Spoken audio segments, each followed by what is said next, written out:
আলকুচকে আমরা হাত ছাড়া হতে দেব না।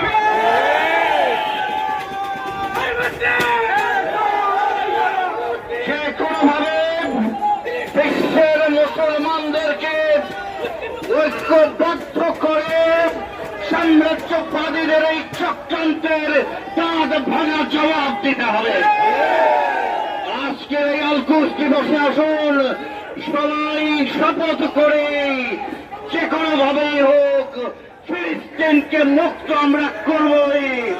আমাদের প্রথম কেবলা আল-কুসে আমরা নামাজ পড়ব ইনশাআল্লাহ। আসুন সবাইকে ধন্যবাদ জানাচ্ছি এবং আসুন যদি একমত থাকেন তাহলে ফিলিস্তিন ভাইদের প্রতি আল-কুস উদ্ধারের প্রতি আজকের এই র্যালিতে এই বিক্ষোভ মিছিলে আপনারা দলে দলে যোগদান করুন।